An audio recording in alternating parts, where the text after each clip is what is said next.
का राजगुरु नगर जो भारतीय स्वतंत्रता आंदोलनकारी शहीद राजगुरु की जन्मस्थली है, यहां से बहने वाली भीमा नदी आज पूरी तरीके से बदहाल स्थिति में पहुंच चुकी है। पूरी नदी में जलपरी का जाल बिछ गया है, जिससे लोगों को बीमारियों से दो चार होना पड़ रहा है। और इसी को लेकर हमारे संवाददाता ने नदी अभ्यासकों से बातचीत की है, जिसमें उन्होंने प्रशासन और सरकार से नदी को साफ करने की मांग उठाई।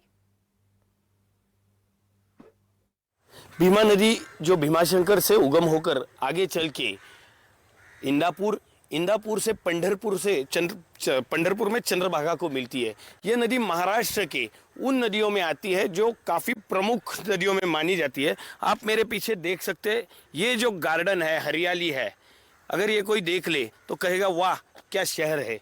लेकिन ये गलतफहमी मत रखिए, क्योंकि ये जो है ये गार्डन नहीं है, ये हरियाली नहीं है, ये जलपर्णी है।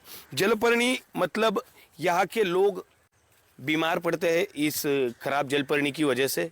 यहाँ के लोगों को वह स्वास्थ्य सुविधाएं नहीं दी जाती जिसकी उनको ज़रूरत है। हमारे साथ इस वक्त नदी अभ्यासक डॉक्टर नीलम गायकवाड़ है, हम उनके साथ बात करेंगे। डॉक्टर, क्या कहेंगे, इन जलपर्णियों का क्या मुद्दा है? काफ़ी बड़ा माना जा रहा है और लोग भी इस शहर के बीमार पड़ रहे हैं।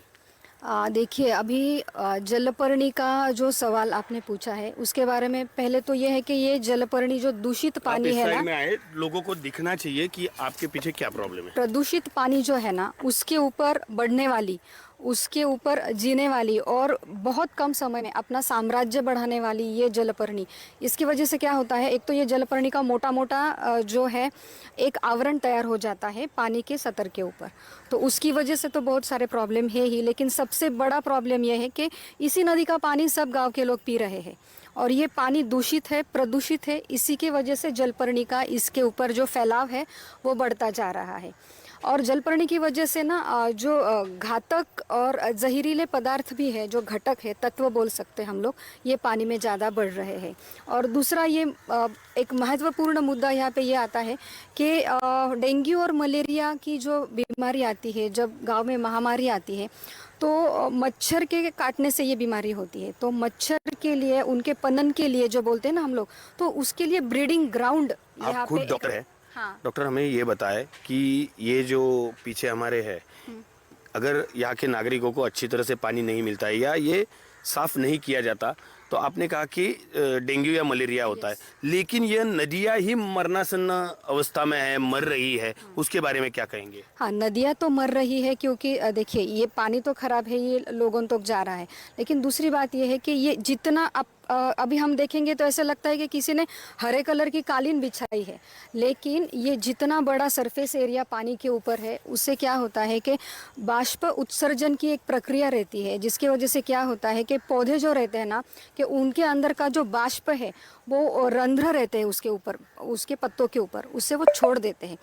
तो ये गर्मी के दिनों में क्या होता है, जितना ज़्यादा मतलब ये जलपर्णी यहाँ पे है, तो यहाँ का पानी का मतलब वाटर बॉडी का जो सोर्स है, पानी का जो साठा है यहाँ का, वो एकदम जल्दी से ख़त्म हो जाएगा। तो फिर सूखे के दिनों में तो पानी का यहाँ पे कुछ रहेगा ही नहीं, पूरा सूख जाएगा।